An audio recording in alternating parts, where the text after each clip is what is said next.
Assalamualaikum warahmatullahi wabarakatuh.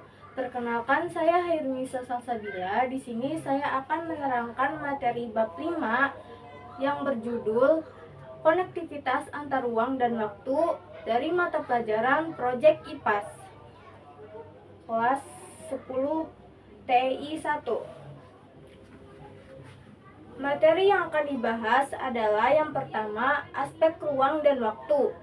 Kedua, interaksi keruangan dan waktu. Ketiga, pengaruh interaksi antar ruang dan waktu. Keempat, bentuk interaksi antar ruang dan waktu. Dan yang terakhir, kondisi geografis Indonesia. Yang pertama, aspek ruang dan waktu. Aspek ruang adalah tempat di permukaan bumi yang dapat mencakup sebagian atau keseluruhan. Yang kedua, aspek ruang meliputi wilayah darat, perairan udara, beserta kelengkapan berbagai organisme. Lalu, ruang memiliki karakteristik yang berbeda. Kebutuhan ruang akan terpenuhi dengan adanya interaksi keruangan. Selanjutnya, contoh interaksi ruang. Wilayah pantai menghasilkan ikan laut. Wilayah pegunungan menghasilkan sayur mayur. Untuk saling melengkapi, dilakukan interaksi melalui perdagangan demi memenuhi kebutuhan wilayah masing-masing. Lalu contoh yang kedua adalah wilayah perkotaan memerlukan tenaga kerja dari pedesaan. Maka interaksi antar ruangnya sebagai penyedia lapangan pekerjaan. Yang kedua adalah aspek waktu. Waktu merupakan semua rangkaian peristiwa yang terjadi ketika suatu proses berlangsung. Waktu terbagi menjadi 3 bagian.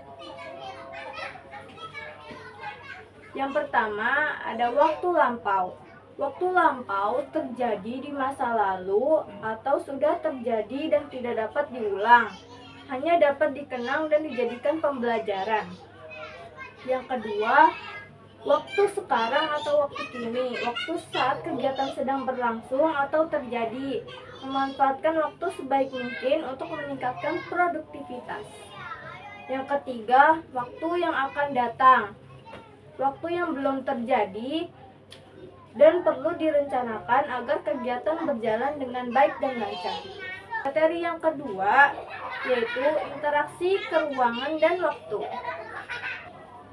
Yang dibahas adalah A. Perbedaan karakteristik ruang antar wilayah.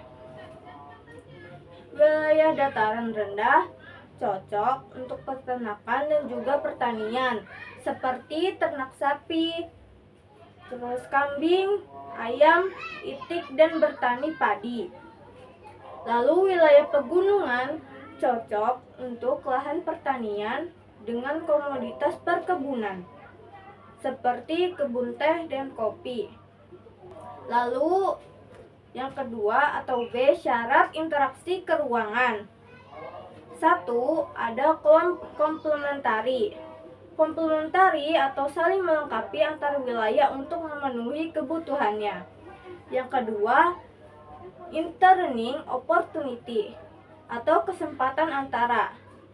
Hal-hal yang berkaitan dengan pilihan tempat yang menawarkan komoditas yang sama.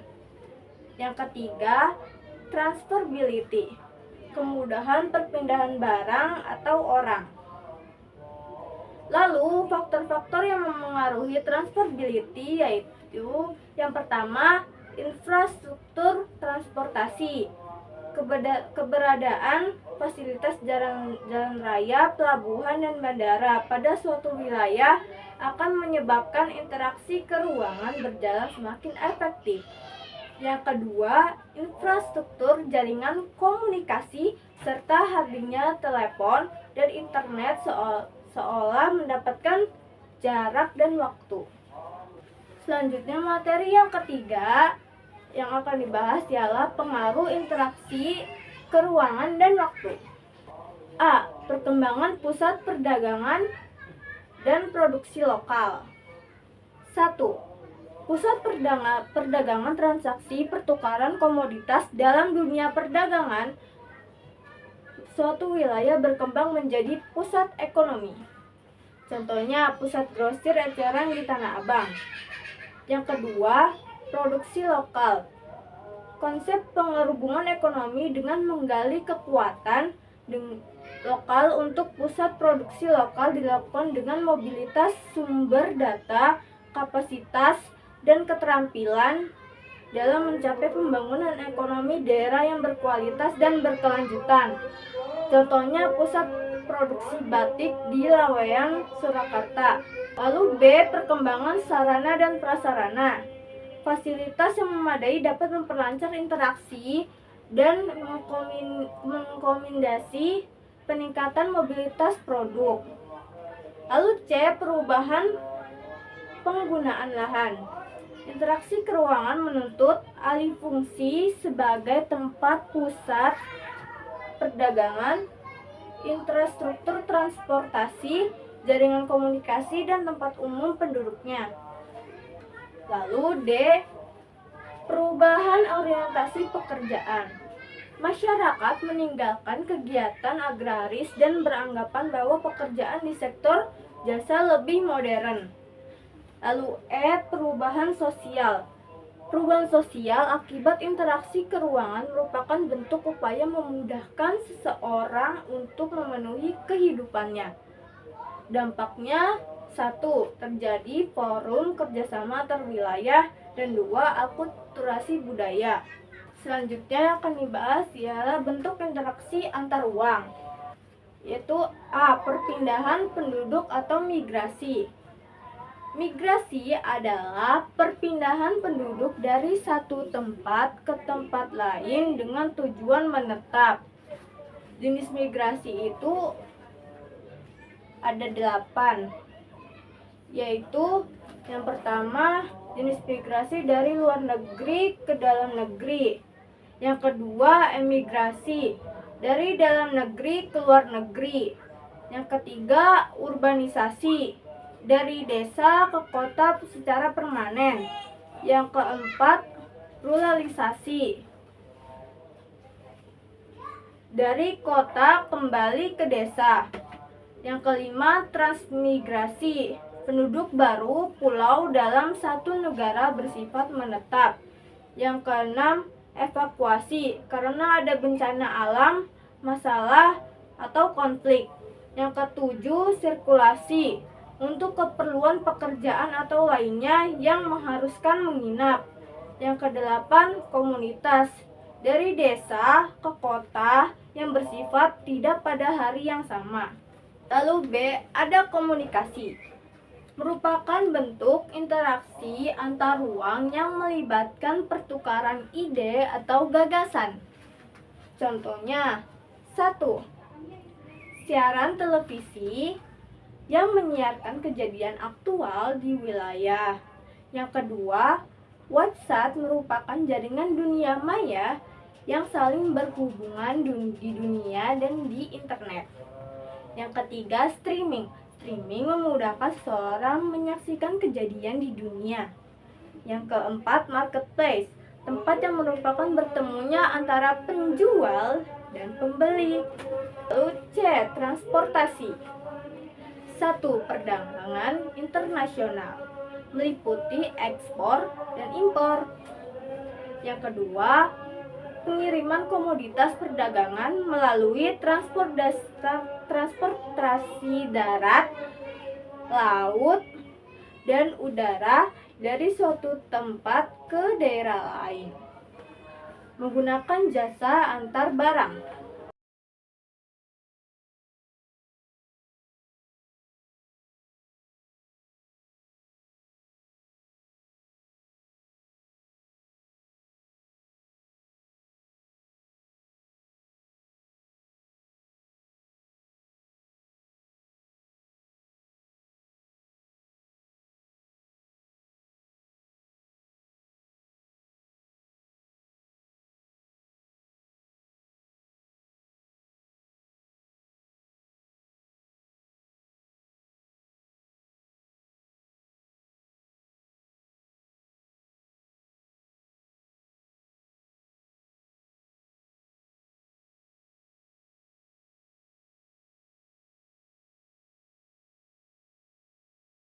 Oke, selanjutnya yang terakhir ini adalah kondisi geografis Indonesia.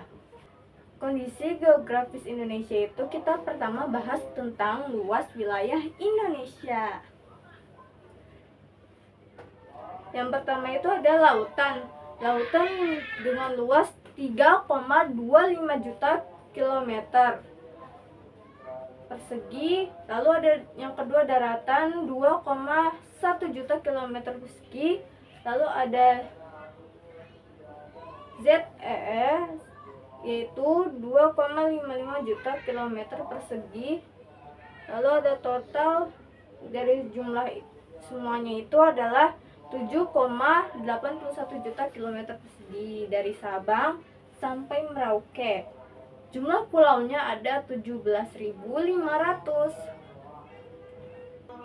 Letak Indonesia secara geografis dibatasi oleh yang pertama, batas utara Singapura, Malaysia, Laut Cina Selatan, dan juga Filipina. Yang kedua, batas selatan. Batas selatan yaitu terdiri dari Australia, Timor Leste, dan Samudra Hindia. Yang ketiga ada batas barat. Batas barat yaitu ada Samudra Hindia. Yang terakhir atau keempat, batas timur. Batas timur terdiri dari Samudra Pasifik dan Papua Nugini. Lalu letak wilayah Indonesia ialah secara geografis di antara benua Asia dan benua Australia, lalu di antara Samudra Hindia dan Samudra Pasifik. Lalu secara geologis berada pada 3 lempeng. Yang pertama, lempeng utara atau paparan Sunda atau lempeng Eurasia. Yang kedua, barat dan selatan atau paparan Sahul, yaitu lempeng Indonesia dan juga Australia. Yang ketiga, lempeng timur atau dasar samudra, yaitu lempeng Pasifik. Secara garis lintang dan bujur yaitu di antara 6 lintang utara sampai 15 lintang selatan. Lalu di antara 95 bujur timur dan juga sampai 141 bujur timur. Lalu bentang alam Indonesia ada gunung dan juga pegunungan. Yang pertama itu sirkum Pasifik, terdiri dari pegunungan Andes, Rocky, Jepang, Filipina, Sulawesi, Halmahera, dan juga Papua. Yang kedua, sirkum Mediterania, yaitu ada pegunungan Alpen, Himalaya, Sumatera, Jawa, Bali, Nusa Tenggara, dan juga Maluku. Lalu ada bukit dan juga perbukitan. Perbukitan dimanfaatkan untuk menjadikan perkebunan. Lalu ada dataran tinggi. Yang pertama itu hasil erosi dan juga sedimentasi. Dataran contohnya itu seperti dataran tinggi Gayo dan dataran tinggi Malang. Lalu ada hasil dari kaldera, yaitu dataran tinggi yang ada di Dieng. Lalu terakhir dataran rendah. Dataran rendah digunakan untuk pemukiman dan juga perkotaan. Karakteristik wilayah Indonesia. Yang pertama itu bersuhu hangat, yaitu iklimnya tropis, suhunya juga tidak ekstrim. Lalu yang kedua ada pergantian musim yang stabil. Yang pertama ada angin muson barat, yaitu dari bulan Oktober sampai bulan April, yaitu ialah musim hujan. Lalu yang kedua ada angin muson timur.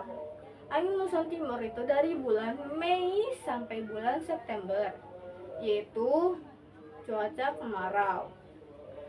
Lalu yang ketiga ada terbebas dari angin taufan.